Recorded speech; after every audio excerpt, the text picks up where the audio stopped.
Olá, tudo bem? Sabe aquela tal da gorjeta ou os famosos 10% dos garçons?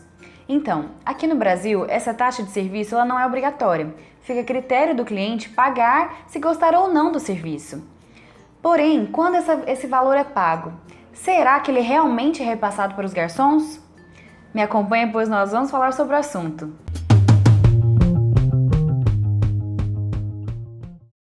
Existem dois tipos de gorjeta.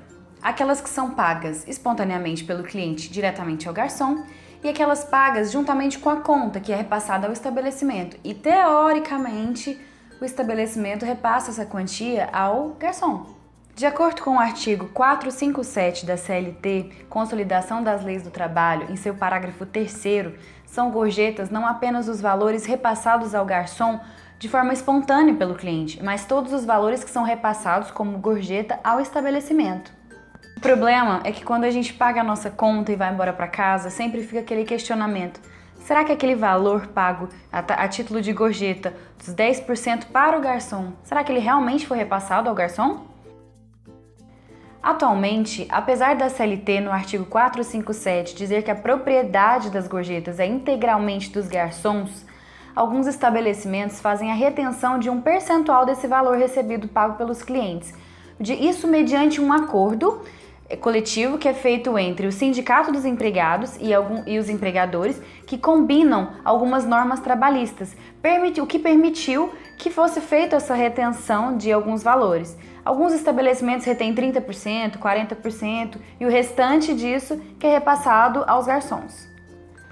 Alguns empregados, os garçons, não concordando com essa retenção dos valores pagos pelos clientes, ajuizaram ações trabalhistas reivindicando a devolução dos valores que foram retidos pelos estabelecimentos, o que causou um enorme prejuízo. Vários estabelecimentos chegaram a fechar por causa disso. Pense, funcionários que trabalharam por anos pedindo esses valores de volta. Agora, no dia 12 de maio, os estabelecimentos ficarão obrigados a fazer o repasse das gorjetas. Caso não façam o repasse, serão multados. Isso porque entrará em vigor agora a nova lei das gorjetas. A nova lei altera o artigo 457 da CLT. Além de alterá-lo, inclui ainda 8 parágrafos novos. Vamos pontuar as principais mudanças. A primeira é de que a gorjeta não é de propriedade do empregador, mas sim dos empregados. E o rateio dessa gorjeta será estabelecido por meio de norma coletiva ou acordo coletivo, convenção coletiva. Esse rateio será o seguinte: qual percentual vai ser remetido ao pessoal da cozinha, aos garçons, aos caixas?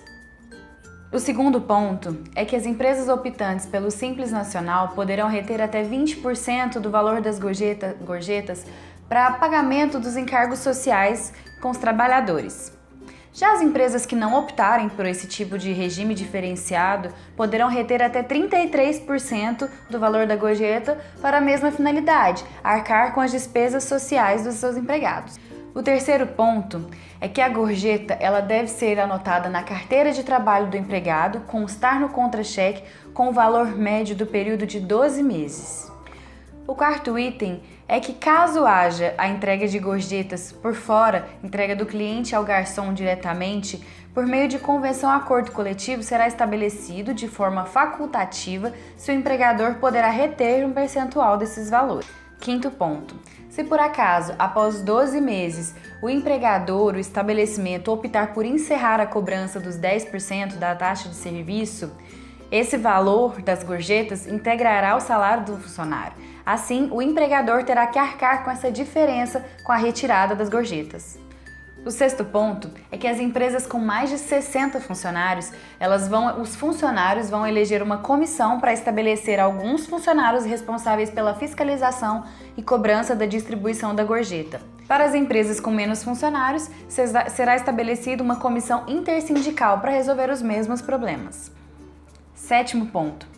Se o empregador não cumprir com a nova lei, ele será multado, tendo que pagar ao empregado prejudicado 1/30 do valor da gorjeta diária.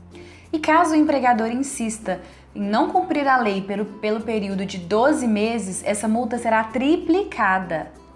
Mas você deve estar se perguntando, mas por que foi criada uma lei só para regulamentar a questão dos garçons da gorjeta? Vou te explicar.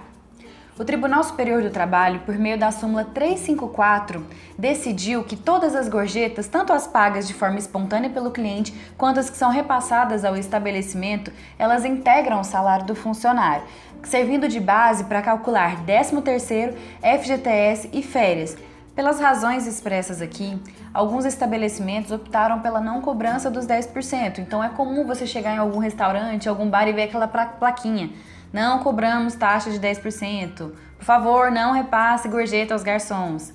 Agora você entende por que disso. Porque esses valores, eles integram o salário do funcionário e pode sair bem oneroso para o empregador, o dono do estabelecimento. Se você tem alguma dúvida, comentário ou sugestão, eu aguardo o seu comentário aqui no vídeo. Caso você tenha alguma sugestão de tema, que você tenha alguma dúvida e quer que a gente grave algum vídeo explicando ou falando um pouco mais do assunto, deixe seu comentário aqui também. Se inscreva no nosso canal para receber todos os nossos vídeos e se inscreva também no nosso Instagram para você poder acompanhar todas as nossas novidades. Abraço e até o próximo vídeo!